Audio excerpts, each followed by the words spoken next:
ladies and gentlemen, it gives me great pleasure to welcome a very special guest this afternoon at the India Today Conclave 2013, General Bikram Singh, Param Vishisht Seva Medal, Uttam Yudh Seva Medal, Ati Vishisht Seva Medal, Sena Medal Gallantry, Vishisht Seva Medal, Aide de Camp. And believe me, ladies and gentlemen, I have just read out the first 2 rows of medals, first 2 of 6 rows of medals that the General so proudly wears on his chest.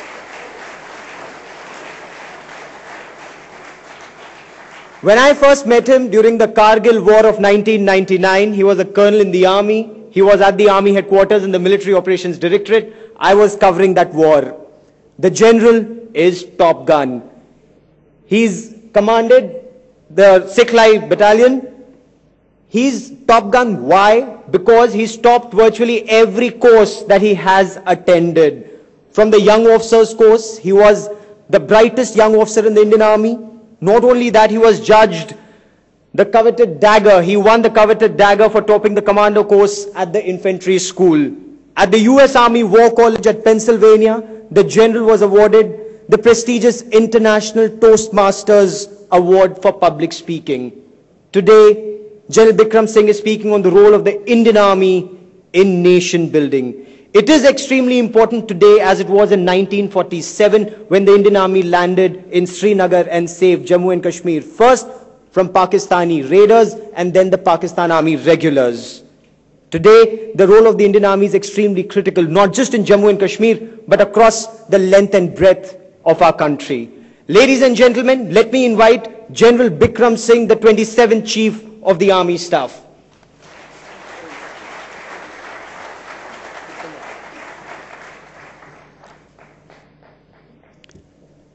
Jai Hind, ladies and gentlemen.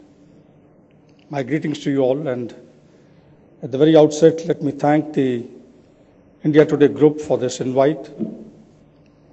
And I am indeed privileged to be here because I grabbed the opportunity when I was made this offer for only one reason, that I thought it's important that you all know about your army.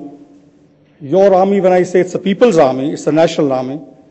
It's important that you know how we do our business, because generally what is seen of the army is what you see on the television, gun-toting soldiers moving around in Jammu and Kashmir in the northeast, and you perceive army as only using force. I shall touch upon the use of force as well as to how we calibrate the use of force and how democratic we are in the use of force as well. But ladies and gentlemen, Army since 1947 has done a lot in terms of nation building.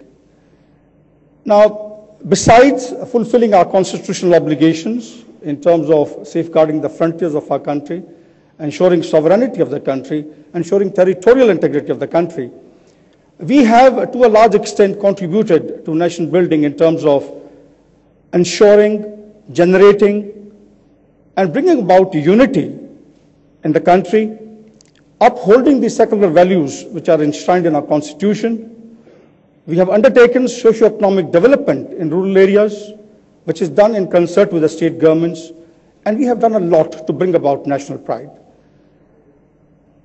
Army's role in nation building within the overall theme that has been selected this year by the India Today Conclave, I thought about it.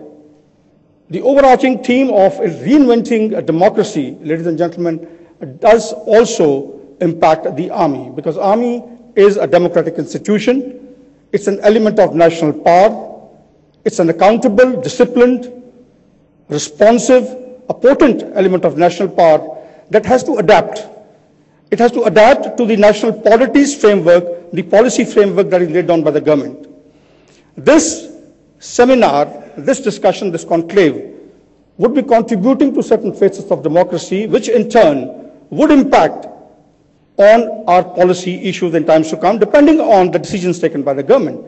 But what I'm trying to bring out is that the Indian Army would have to remain relevant to those changes.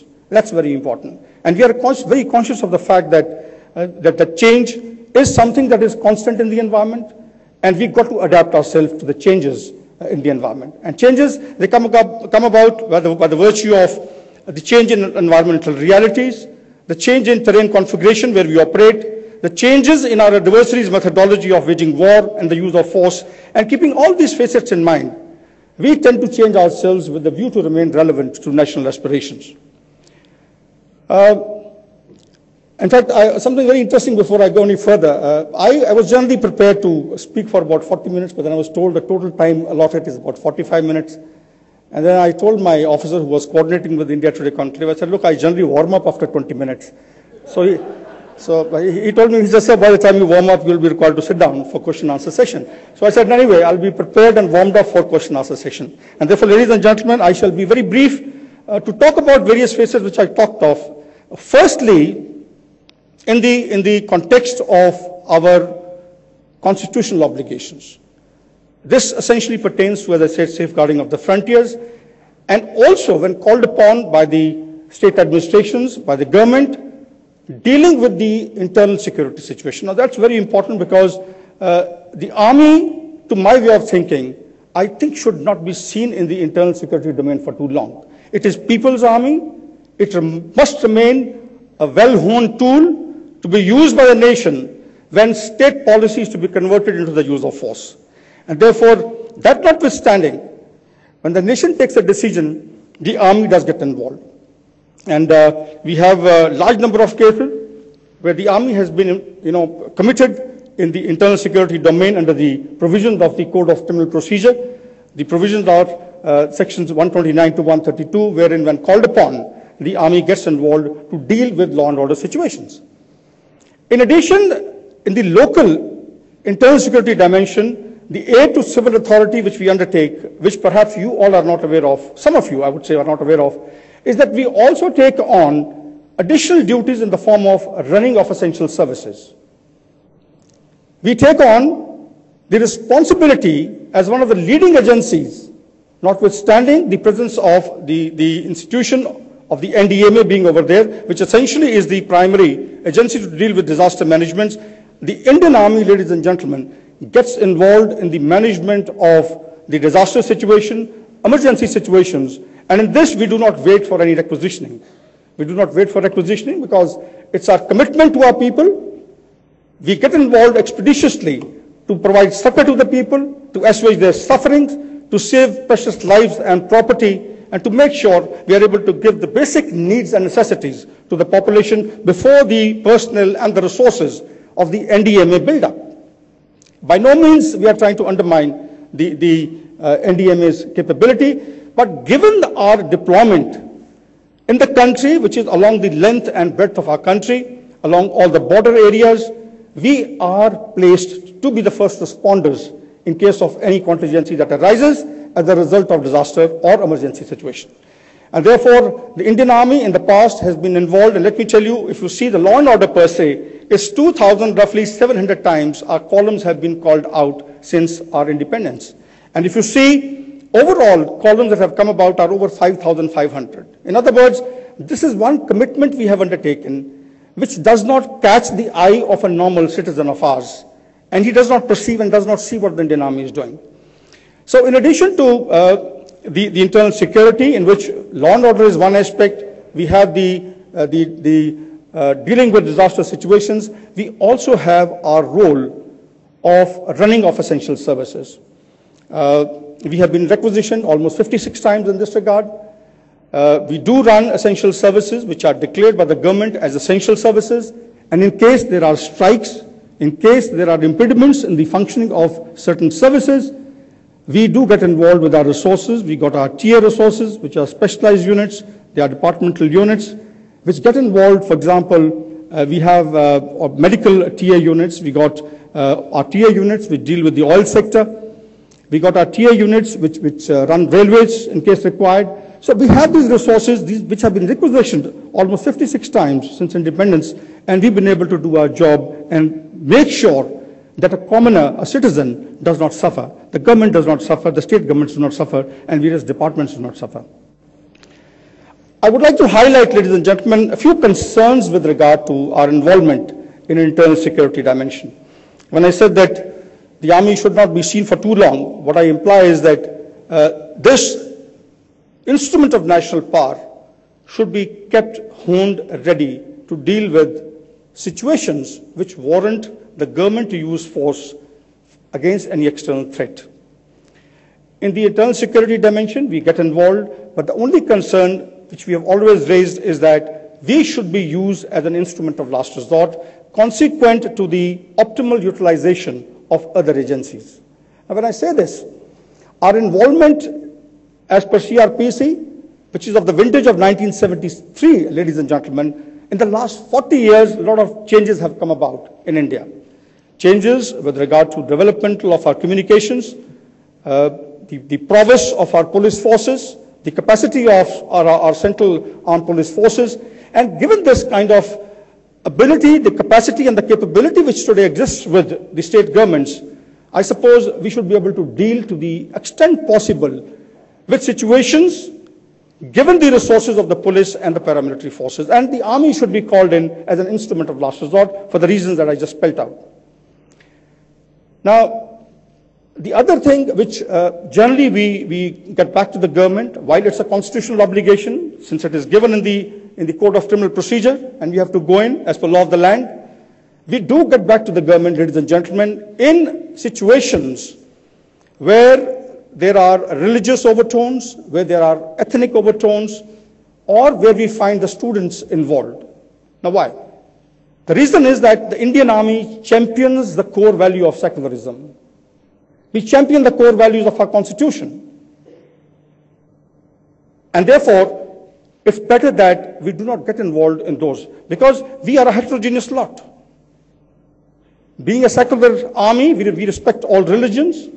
In fact, for that matter, in the army, the religion of the troops is the religion of an officer. That's how we operate. And the other thing when I said about the students is that I think it's better we don't get involved in situations where the students are involved for only one reason, that students are the reservoir from where we are going to get our recruitment and we are going to get our officer and GCOs and our other ranks and our all ranks. And therefore, I think it's best left that we don't get involved in these agitations.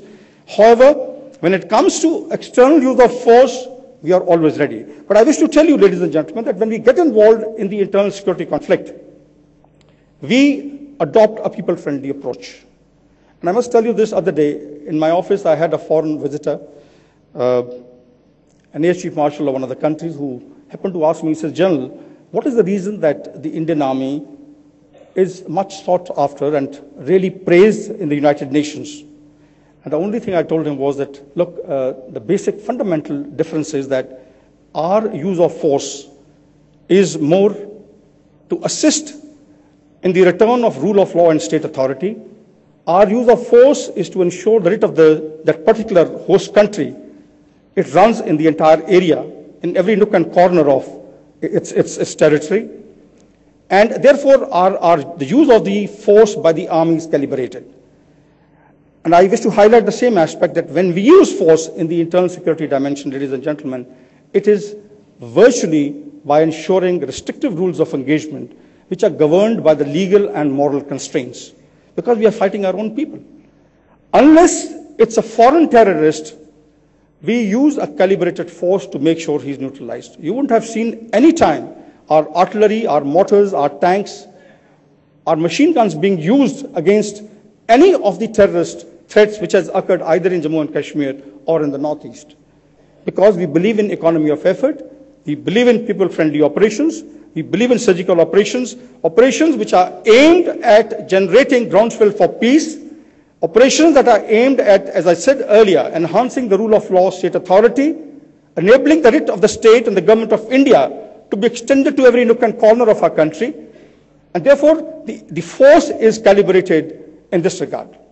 So what I wish to highlight was that while we should be sparingly used, but when used, let me tell you, under the Armed Forces Special Powers Act, like for example under 58, we are used in the Northeast, and Armed Forces Special Powers Act 1990, we are used in Jammu and Kashmir. We've been there for a long time, but some, of course, let me tell you, the media generally asks, when is it going to end? I must tell you, these are the operations of minds. The center of gravity, ladies and gentlemen, in operations which are internal in nature, which are in the internal security dimension, vis-a-vis the wars which we fight a conventional war, the center of gravity in this case, in the internal security dimension, is the population. And therefore, we cannot afford to use excessive force. It's the population that provides strength, freedom of maneuver, and will to fight to the terrorists. And therefore, all our operations are aimed at the population to make sure we wean them away, while upholding the rule of law, state authority, while upholding the law of the land, and while affording and giving full respect to the human rights in the environment. That is the stance we operate with. Right? Our contribution, when you see in the backdrop of unity and championing the core values, let me just tell you that there is not a single core value that is enshrined in the Constitution that the Indian Army does not champion. When I talked of secularism, I mentioned that we have a process where officer inherits the religion virtually of the soldier he is commanding. We have dharmstals, where all religions, troops of all religions, they go under one roof. And we have the sanctum sanctorums of all the religions, their little temples and mosques and everything in the one roof where people go and bow their head and pay obeisance. And this is done by the officers. They will pay obeisance at all the 5 or 6 holy places that are created under one roof. So we do look out for this. And the other thing, when you talk of democracy, the other core value which we champion is in terms of the fact that, ladies and gentlemen, we uphold the civil authority while carrying out operations even in the internal security dimension. The primacy of the civil control remains. And this, incidentally, is in conformity with the Supreme Court judgment of 27 November 1997, wherein it very clearly stipulates, and we honor that direction to the Army, and we ensure that at no stage our operations are undertaken suo motu on a standalone mode without the consultation of the state administration. And that is the reason you would find that wherever troops are involved, we have the unified headquarters, we have mechanisms where we are able to synergize the operational intelligence and the developmental efforts of the Army with various other agencies to make sure we move ahead. So the other aspects, when you see, like for example, we are apolitical, we respect human rights. While on this issue of human rights, let me tell you, and equality, other day on the TV, I was seeing some discussions taking place on the gender balance, gender equality. Ladies and gentlemen, let me tell you, we are committed to this philosophy, to this policy of the country towards ensuring gender equality and gender balance in the Army. I must tell you that I had ordered a study in November last year. Only a couple of days back, I had the first presentation. And we are identifying additional slots, almost 200 of them, where we will be sending our women officers. We are trying to give them more opportunities, because this is a very valuable, very motivated resource. And let me tell you, our women officers, they are physically fit, they are mentally robust, they have well-ripened mental faculties, and they have tremendous intellectual prowess. And this very precious resource, ladies and gentlemen, has got to be made use of by us. And therefore, when I talk of the core values of the Constitution, I wish to highlight to you that there are no double standards. When you see those discussions on TV, we are committed to it. I just had a study which has come to me, and as I said, the presentation was made. We are going to expand, we are going to increase the avenues for the women officers. So this is going to be ensured.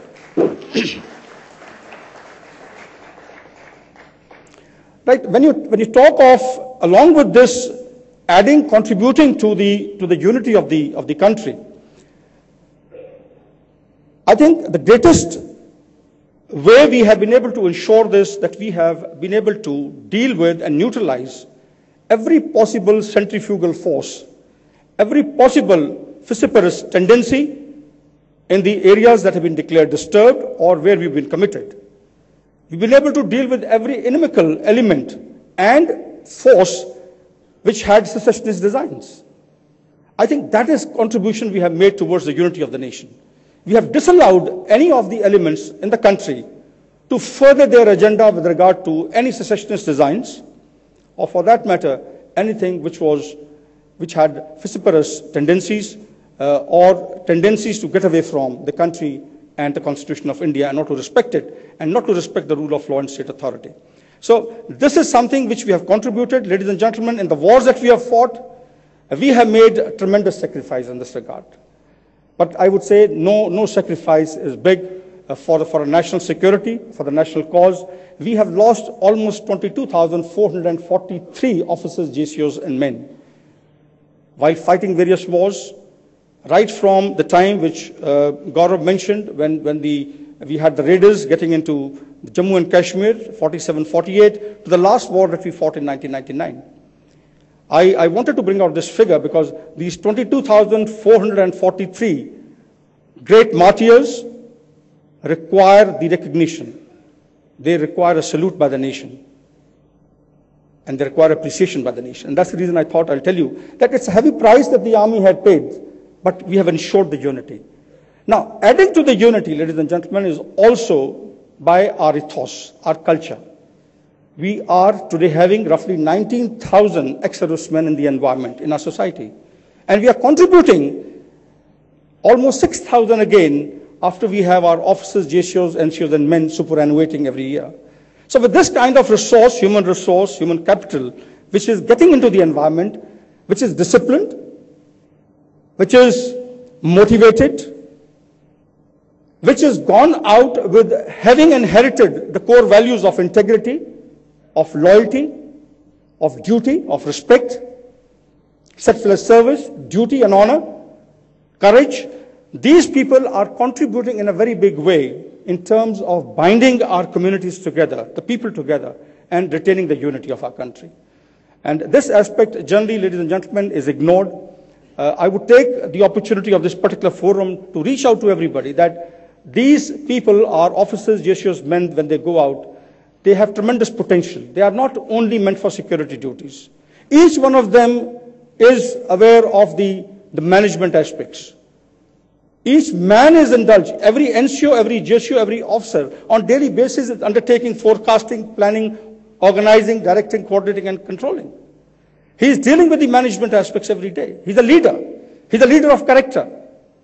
And these people, I would request if they can be utilized by our society in a more befitting manner. We've got to harness and leverage their potential. They have tremendous potential. And I would appeal to all of you through this forum that there are state governments who have laid down a certain amount of percentage of quota for our soldiers when they retire. Some state governments do not have it. I would appeal to all to look into this aspect to make sure that our soldiers who are motivated, who are primed, who are disciplined, and who can contribute in a very big way towards unity of the country and contribute towards the attainment of the end state of those particular corporate sectors or wherever they go, they must be given due recognition and employed fruitfully. Now, a word about when I say the economic, socio-economic development that we have undertaken over a period of time. I wonder if you are aware of the fact that our Border Road Organization has constructed, since independence or since it came into being, 43,000 kilometers of road. It has constructed 481 bridges and 19 airfields. Leave aside the other infrastructure that is being made on a daily basis. These were the key major benchmarks of their commitment towards the nation. This is being undertaken by our engineers as well, ladies and gentlemen. And in addition to this, we have our combat engineers who are employed as part of Ops Sadbhavna, Ops Marathon. These are the civic action projects which run along one of the lines of our operations which we carry out in the internal security domain, where we again are involved in ensuring the basic elementary infrastructure being developed in certain parts in remote areas of our country.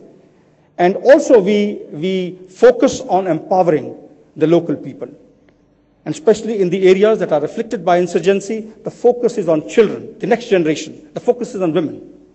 Because we believe that if the women are taken care of well, a mother or a sister will be able to ensure that the terrorist, her brother, her son, is weaned away and brought into the mainstream, and they can play a pivotal role. And therefore, as part of our healing touch, as part of our people-friendly operations, our stance, we are dealing with the people in a manner, we are carrying out these operations in a manner that we are able to provide the basic elementary infrastructure, and we are empowering people in certain areas. Now, I know I'm running short of time. While I was about to get warmed up, I think I'll have to finish. But as I said earlier, I'll take on the questions. Question and answer session that's waiting for you. Yeah, okay, right. Just last point I want to tell you is that we have added immensely again, ladies and gentlemen, to the national pride. You take any sports You take Olympics, you take Asiad, you take Commonwealth Games.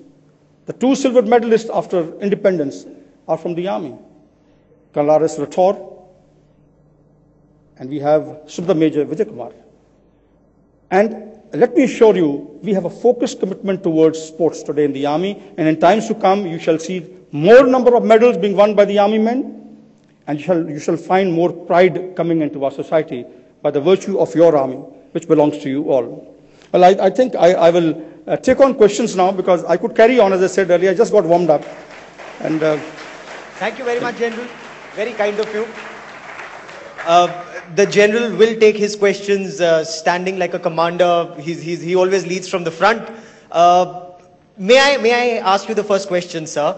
Of course, we have a panel of experts, 4 experts there: Manvendra Singh, Monica Chansoria, Wajahat Khan, and Marshal Kak. They'll ask you questions. But the first question, we've had an encounter in Jammu and Kashmir just 2 days ago. We lost 5 brave CRPF personnel. Hours after that, Union Minister Farooq Abdullah says AFSPA has to go. What's your take on that? Look, firstly, I think my heart goes out to the families of these 5 brave CRPF men who in the line of duty have made the ultimate sacrifice. I wish to convey my condolences to the family of these great soldiers, bereaved families. This incident, of course, let me tell you, is something that we've seen after a very long time. This only depicts the emboldened stance of the terrorists, which for a very long time we had not evinced in the internal security dimensions of Jammu and Kashmir, and especially in the counterinsurgency arena. But I shall not like to comment on any statement made by any politician, because as a soldier, I think I should not be doing that. But I shall give you my way of thinking, my own opinion in this regard, and you could correlate that to what has been said. Look, firstly, as I talked about the Supreme Court judgment of 27 November 1997, it very clearly stipulates that the Armed Forces Special Powers Act, its revocation, its extension is to be done by the governor of a state or by the central government. We only make our recommendations. Army is only contributing to decision making. But if I was to be asked, I feel time is not ripe at the moment to tamper with this framework. It's an enabler, it's an enabling act, and we should not take away Armed Forces Special Powers Act at this juncture. I mean, you've seen for yourself wherein they've come and killed 5, wounded 7, and gone away, and I'm told two of the soldiers who are wounded are critical. It's a heavy price we are paying, and I think it's important to remain on guard. It's important to observe, wait and watch how things move. It's important to understand the contours of the security environment before we take a decision. Decision must be pragmatic. It should be in the national interest. It should not be politicized. That's the only thing I have to say. Thank you very much, sir. Monica, would you like to go first? Jerry, let's speak a bit about China. There is a projection that China is boosting its defense spending 10.7%, approximating to approximately $119 billion. Do you think that in the long run, the growing asymmetry between the Indian military and the Chinese military is going to grow to a greater extent, and that could cause a greater sort of military assertiveness by the People's Republic of China in settling certain disputes with India? And more importantly, how would you define India's current military equation with the People's Republic of China? Right, your second part of the question first. As you all know that, ladies and gentlemen, we are engaged in a strategic and cooperative engagement at the moment with China. Our trade is going to be increasing to almost $100 billion by 2015. So therefore, we are engaged with China today on the economic front in a very big way. And geoeconomics are very important in concert with geopolitics. Now, as far as military is concerned, we have good equations at the moment on the line of actual control. I must tell you this, I've commanded Eastern Army, and let me tell you with conviction that we do have one odd incident, but we also have mechanisms in place. They are at the tactical level, at the lower level, which are taken care of. And there is, at the moment, peace and tranquility along the line of actual control. In fact, the CBMs are in place, the confidence building measures, which are going to be further augmented in times to come. We are going to engage them, and therefore there is bonhomie along the line of actual control as far as we are concerned. The other aspect, the first part of your question where you talked of the asymmetry, which you feel might come up given the allocation of financial resources to the Chinese and the way they are coming about. Well, let me tell you that wars, when they are fought, we do create for capability. They have a capability. We are creating for our capability. But we do not perceive the asymmetry affecting us in any way. Because there are facets of operational art, there are facets of strategy. We are also going in for enhancing our combat power. We are getting accretions into our combat power. But this is a capability we are developing. It is not aimed at any particular country. I wish to qualify this. That we are also modernizing. Even China is modernizing. But it is not that they have stated anywhere that that resource of theirs is aimed towards India. Similarly, we are creating a capability.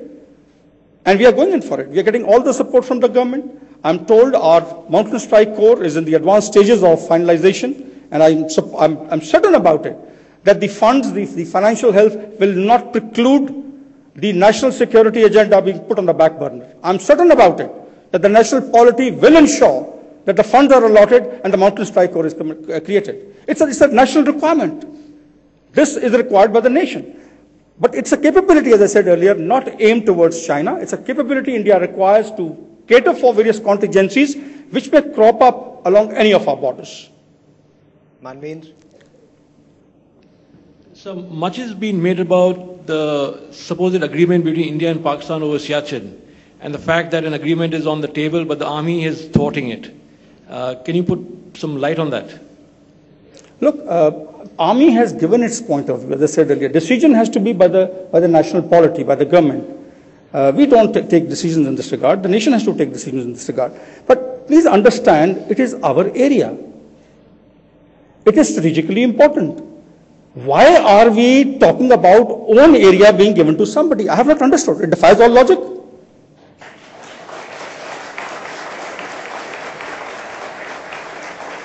Air Marshal Kag? Thank you, Chief. That was a very focused and very deeply thoughtful presentation. I go along entirely with you on what you recommended, that the army must get out of the internal security role. But as the famous British poet once put it, T.S. Eliot, between the idea and the reality falls the shadow.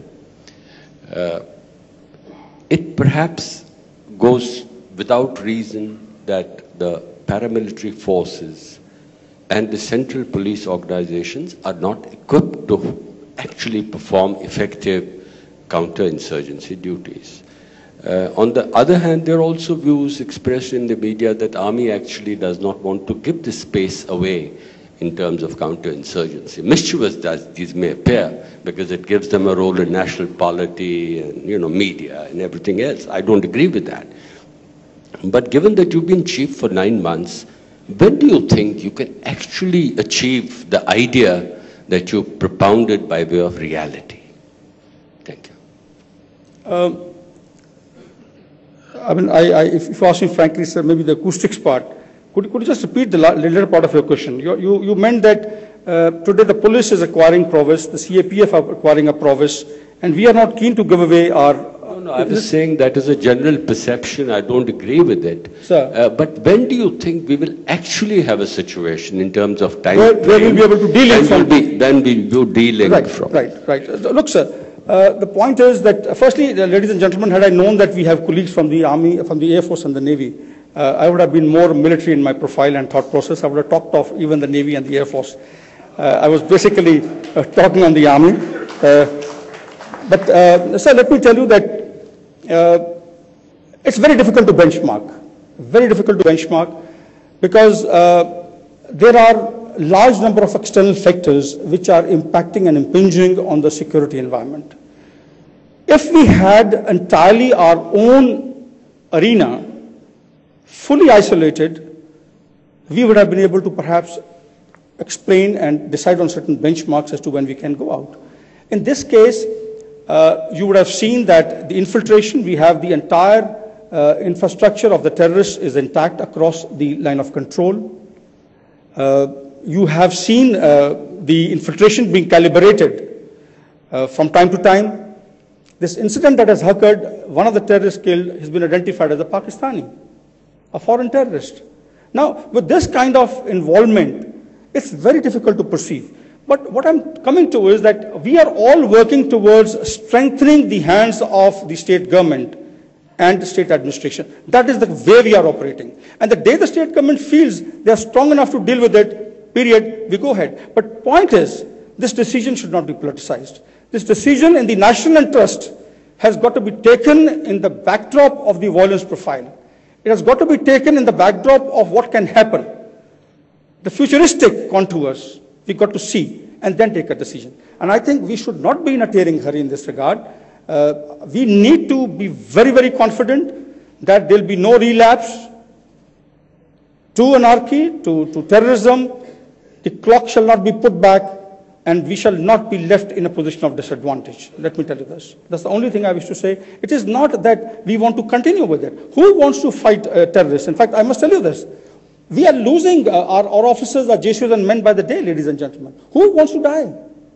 Please understand this. We are not getting fun out of dying in that area. We are there because the nation wants us to be there. We are there because that area is declared disturbed. We are not there for fun. We are not enjoying our carrying out these operations. We are there because we are mandated to do so. And in the large national interest, overarching interest, we got to do that. And if we do not do that, and we do not bring about the proper conditions in the arena where we are involved at the moment, which is disturbed, things are going to be bad. And one thing I wish to highlight at the expense of taking 1 minute more. No, please. Ladies and gentlemen, whenever the situation in any of the insurrectionist arenas improves, you will find the level of human rights violations and allegations going up. It's a typical case. When things are bad, when the chips are down, when everybody wants the army to come in, nobody talks about anything.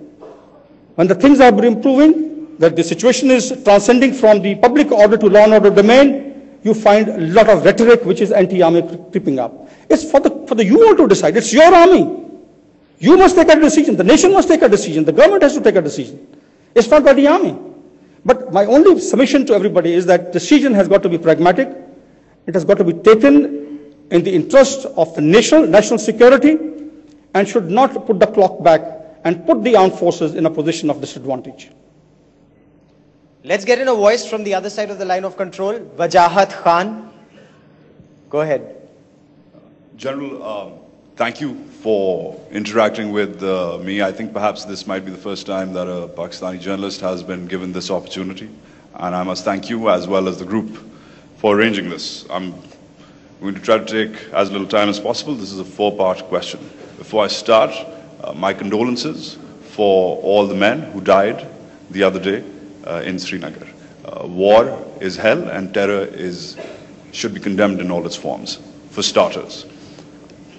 There was a joke cracked when I came here earlier today by one of the editors of the India Today that try not to create an international incident.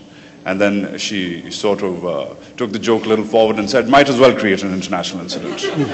As a reporter, it's not my job to do either one of those things. I'm just going to try to ask a couple of counter-narrative questions, counter-intuitive questions, which should open up the debate a little further. Firstly, it'll be nice to know about Siachen. Siachen is considered the low-hanging fruit of the Indo-Pak military divide. There's people in and out of uniform on the other side of the border who think that it can be achieved as a confidence-building measure to further things forward. The narrative there is that yourself and your institution in particular think that they are in a superior position and there is no need to pluck that fruit. That's part one. Part two is some confusion about the LOC incident starting from earlier this year. The terrible beheadings, etc., etc. We still keep on hearing it from your defense minister, that there was SSG commandos, etc. involved. I don't want to get into semantics about who did what, but there was interesting journalism from this country as well, saying that perhaps it was the incident of a bunker being created by a battalion commander, a colonel or something, which could have caused that. This is a story which appeared in your very own newspaper in this country. I'm talking about the Hindu and Praveen Swami story in particular. That sort of created confusion about who started what. It'll be nice to settle that debate, with your permission. Thirdly, China... Can we take on one by one? Sure. I'll be able to respond better. I'm not going to say no to a four-star I'll be able to respond better, because the first thing you talked of Siachen, and I've already given part of the answer earlier. Let me assure you, any confidence-building measures have to be preceded by both the militaries, both the armies, both the countries addressing the trust deficit which exists today. I think that is something we have to go into, because we cannot be talking of something else and doing something else. And I need not qualify this. I think you fully understand. I'll give you a small example. I remember I was the army spokesman during Kargil War, which Gaurav brought out, and Gaurav was a young, budding journalist at that point of time. And I remember the stance that had been adopted by Pakistan, by the Pakistani army, that look, these are not our chaps. And now you have your former chief, who's a great soldier. I do respect all soldiers, and across the board, this is the profession of arms, where we respect each other. But he is now acknowledging, and their own people acknowledging, that he came in and visited the areas where the Pakistani troops had intruded. Now, this is a trust deficit, if you see. On one side, you're saying they are our chaps at that point of time, and now these very people who were contesting that assertion of ours are acknowledging today that they were there in our area. So, the first point is that let's first address this. Let's be sensitive to each other's aspirations. Let's move ahead with civility. Let's underscore the basic norms of war fighting. And I'm coming to the second point along with this, is regarding what was talked of as part of the beheading. Let me tell you, we are a great, robust democracy, and we have freedom of speech. And as a result of this, we had a number of our correspondents reporting on various things. Well, so be it. As I said, it's a democracy, and the strength lies in freedom of speech. But let me have the Chief of the Army Staff clarify to you, which I clarified on the 14th of January during the media interaction. We have not crossed over anywhere on the 6th of January, as alleged by the Pakistani army, to carry out any operations across the LC. And therefore, on the 8th, when it was done, I think it was done to legitimize this particular action, to justify this action of yours. Or when I say sorry, I'm sorry when I say from the Pakistani army. But the issue is that these things have got to be dealt with at the local level. What is not acceptable is deviating from the laid down norms, the rules of engagement, beheading the soldier and taking away his mortal remains, his head, as a trophy. That's not done. And I think that is something which had to be condemned very strongly, which was done. We have conveyed our concerns. It has been conveyed even at the political level. But what I'm coming to is that these are the facets, these are the aspects which add to the confidence-building measures. This term has got to be preceded by addressing the trust deficit. We'll talk of CBMs not even 10 years from now, if the way things are going on the way they are at the moment. You cannot afford to keep this tap of exporting terrorism to India as part of your strategy or whatever it is at the local level. Maybe the local commander is doing it. That has got to be put an end to. Only then we can move forward. I mean, once we are told, look, please come and see, there is no terrorist camp over here. We've been able to take stock of the terrorists. Then only things will move. We can't have double standards where you say, look, they are not in our control. Yet you got non-state actors, they are bleeding us, and you want us to shake hands with you at the military level. I think it's not done. We've got to be fair, and we've got to have an even level playing field. Can I quickly bring in Rahul Kanwal? Let me take a couple of questions from the audience, and then I'll... Can I follow up? Okay, there's a follow-up question. Go ahead. I'm going to execute my right as a guest. General, thank you for that clarification. I mean, you talk about I guess you can say, the lack of decorum when it comes to owning up to the war itself. I understand that. But when progressives bring up the same issue with men in uniform or who have been in uniform, and we bring this up, the India-centrism of the military institutions in my country. We are given certain numbers which, and I'm going to take a lead from Monica's China question here, that when we bring up digits that, listen, I mean, India is supposed to be looking at China now, get over it, right, move on. The threat matrix has changed. India's threat perception has changed and evolved as well. We get blasted with statistics about the formations on the ground, the squadrons on the ground, which are Pakistan-centric still. I was talking to the Air Marshal about this earlier before we started. I'd like to hear your perspective, that there's a certain skew, there's a balance which is still Pakistan-focused, yet the narrative is that we're looking at China, not Pakistan, let's move on from this side. I want to settle that. And though it's none of my business, because it's your country's internal debate, it scares me slightly that when Mr. Chidambaram speaks to an audience, much like this one, and says, listen, we would scrap AFSPA tomorrow, except, and I'm paraphrasing of course, but we can't because the men in uniform in this country in charge don't want it to happen. And then we have the host, of course, asked the same question, and it just seems to me that, and I fear, coming from a country where there has been a fear of an establishment embellished permanently, which is only now going away, perhaps because we fought for democracy and we continue to fight for it. It disturbs me as a neighbor to see signs of that happening and being embellished perhaps in the form of AFSPA and your institution's point of view about how it is necessary to be still implemented. I'd like to know about that. Two things. Let me first clarify that India is a peace-loving nation. Number two, the Indian Army, as I brought out earlier, is an accountable, potent, responsive, and disciplined element of national power. We believe in the authority, the civil authority. We respect civil authority, I brought out earlier in my talk. And any decisions, any actions that the Indian Army will take shall be supported by the national polity, would be on the direction of the national polity, and would be an extension of our state policy. And as I said earlier, we are a peace-loving nation. It is not our state policy to wage war. India has gone to war only when the war has been thrust upon us. If you see historically, please, you will see that India has fought war. It has changed its policy to the use of force only when we have been compelled and the war has been thrust upon us. Now, our formations, our deployment along the IB, let me clarify to you, is a normal deployment in our cantonments. They are the normal exercises that we carry out from our cantonments, and it's a normal activity that takes place. It need not bother you. You take it from the Army Chief. They are not aimed at vitiating the environment. They are by no means trying to give a message to you of any kind. These are normal activities we carry out to remain ready and relevant to the national aspirations. They may be anywhere. This is to create a capability, which I said earlier, which is devoid of any borders, which is devoid of any country. We are basically doing that.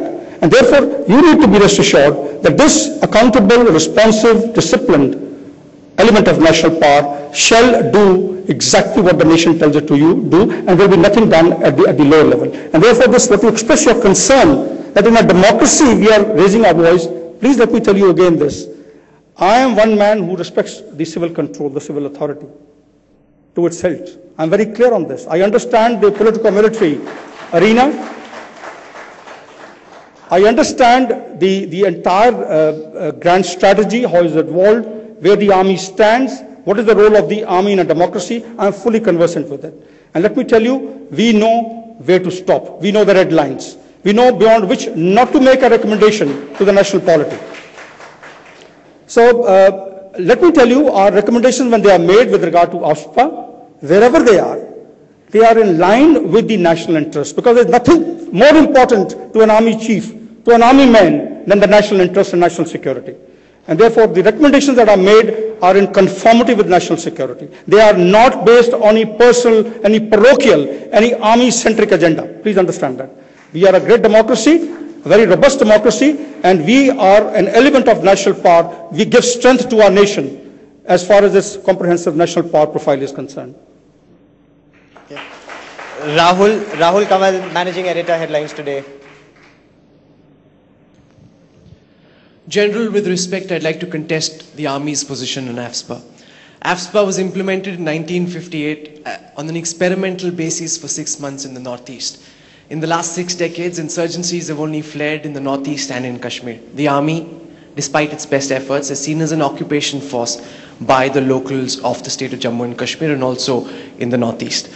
You have laid out the army's reservations to the revocation of AFSPA, and as an army officer's son myself, I understand fully the army's sensitivities on why AFSPA, if the army is deployed, should not be revoked. My question to you is this: do you think the only way forward is for the political establishment to overrule the army's objections? It's a catch-22 situation. Till the time AFSPA continues, people in Kashmir will continue to think of India and the Indian army as an occupation force. We have to give peace and opportunity, and the only way to do that is at some point in time for some prime minister to put his job on the line and to take the risk and to say, I will take this controversial decision. I'm not sure whether it will lead to greater peace, but in the last 6 decades we've seen, with the presence of the Indian army, with the presence of AFSPA, we haven't found peace either in Kashmir or in the Northeast. Are you prepared for a date in the future where either yourself or some other chief, sir, is overruled by the civilian establishment and AFSPA is revoked? Firstly, let me tell you that given a robust democracy we are, I brought out earlier, given our accountability, of course, the decision by the national polity is supreme. There's no doubt in anybody's mind. When the nation takes a decision, when the government takes a decision, it is supreme. It's got to be respected. We are only making recommendations to the government. We are only giving out the ground realities and only enabling decision making from the point of view of our inputs. It's ultimately the decision of the government, as I said earlier. But a word about when you say occupation army, I mean, this is one term, ladies and gentlemen. I've had tremendous experience of carrying out operations in Jammu and Kashmir. And let me tell you, this word off and on comes up. It's used by the media. It's used by a large number of players of the environment. Trust me, if you go and see the task that has got to be carried out, we have already got back into certain bases. We are carrying out people-friendly operations. We have reduced our visibility on the ground. We have ensured that we have passed on certain responsibilities to the state police and the CAPF. Yet we keep an eye on that because we do not want the clock to be put back, as I said earlier. We do not want the entire situation to get back into what it was earlier. And therefore, what I'm saying is that we would go by the decision of the government. It's only the bounden duty of the chief to put across to the government that, look, these are the ground realities, and I think we need to take a very pragmatic decision in this regard. And decision making, let me tell you, it's difficult because there are large number of pulls and pressures in the environment. There are large number of pressures on the decision makers. And it happens always. As I said earlier, when it starts off, nobody has any point to give. And rightly so, when things are improving, people want the revocation of the Armed Forces Special Powers Act. They want people out from there. They want the army out from there. But as I said earlier, it has got to be a pragmatic decision. It should not be benchmarked. It should not be politicized. It should be seen, benchmarked only purely with the security situation and also keeping in mind the shape of things to come, the possible shape of things to come. Prognosis of the situation. You know what is happening in the neighborhood. Would you like to wait and watch? Could there be a spillover? And if that happens, we should not be taken by surprise. I think prudence demands, ladies and gentlemen, that we are operationally balanced. But as I said earlier, decision is decision. When taken by the government, we shall relocate ourselves. Yeah. General Bikram Singh, many thanks for your free, frank and fearless debrief here at the India Today Conclave. Many thanks, sir.